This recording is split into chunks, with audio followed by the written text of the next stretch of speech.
5 from One Pod by Hans Christian Andersen. There were once 5 peas in a pod on a pea plant. The peas were green, the pod was green, and so they believed that the whole world was green. The pod grew, and peas grew with it sitting in a row. Outside, the sun shone and warmed the pod. The rain watered it, and the peas grew bigger and sat there thinking. "Are we going to be here forever?" asked one. "There must be something outside. In fact, I'm sure of it." A few days later, they felt a sharp pull at the pod. It had been torn off the pea plant. Crack! It was opened, and the 5 peas rolled out into bright sunshine. There they lay in the little boy's palm. "You are fine peas, perfect for my pea shooter," he said. He picked one of the peas from his hand and put it into his toy. "Now I am flying into the wide world," called the pea to his friends. "Catch me if you can." Then the boy blew hard into the pea shooter, and the pea was up, away and gone. The boy picked a second pea. "I am the biggest and best, and I am going to fly all the way to the sun," the pea called as he was slid into the pea shooter. And away he went. The boy went to pick 2 peas at the same time, and he dropped them. They rolled about on the ground. "Wherever we come to rest, we will go to sleep," they decided. But the little boy found them, slipped them into the pea shooter, and away they went together. Left behind, the 5th pea felt all alone.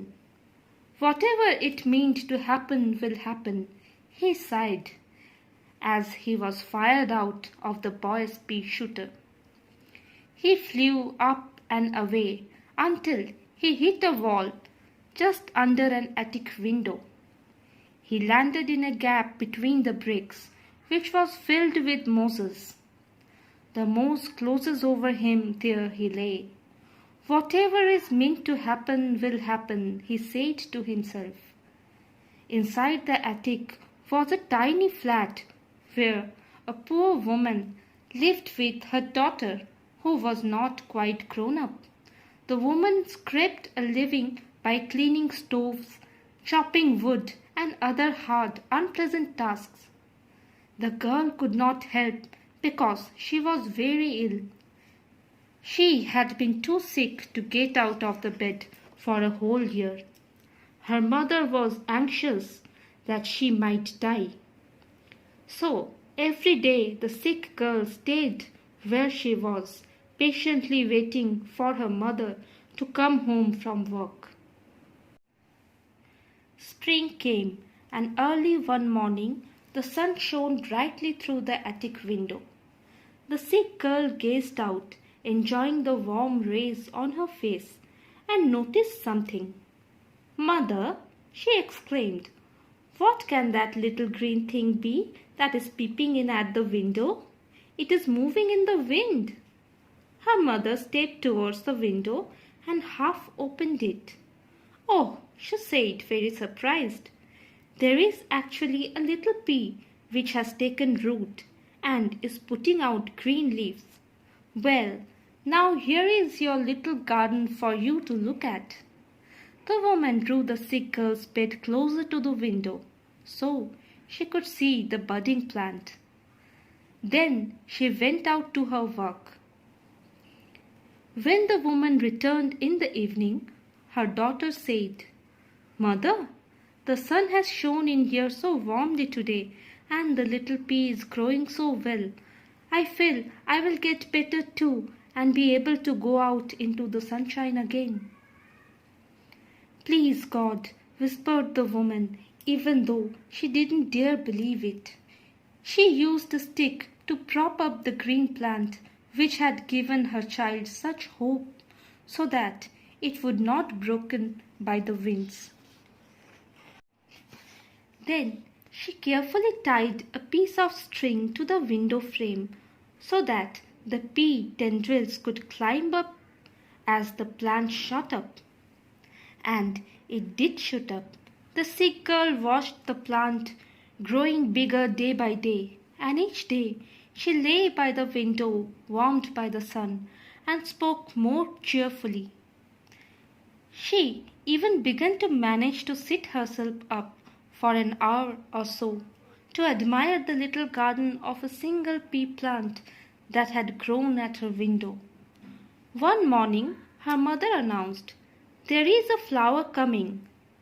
The girl had the strength to stand up, lean out of the window a little way, and kiss the pink pea blossom that was opening. She was so happy, it felt like her birthday. At last, the woman believed that her sick daughter would recover. "Do you know," she said as she hugged her daughter tightly, "I believe God Himself planted that pea plant for us." But what became of the other peas? Well, the one who yelled, "Catch me if you can," fell straight into a gutter and was washed away by rainwater. The two lazy ones landed in the street and were eaten up by pigeons. The one who wanted to reach the sun fell into a muddy puddle. He lay in the dirty water for weeks, swelling up and getting fatter day by day. "Now I am definitely the biggest and the best," he said to himself just before he burst. And high above, the young girl stood at the open attic window, with sparkling eyes and rosy cheeks, thanking God for her beautiful pea blossom.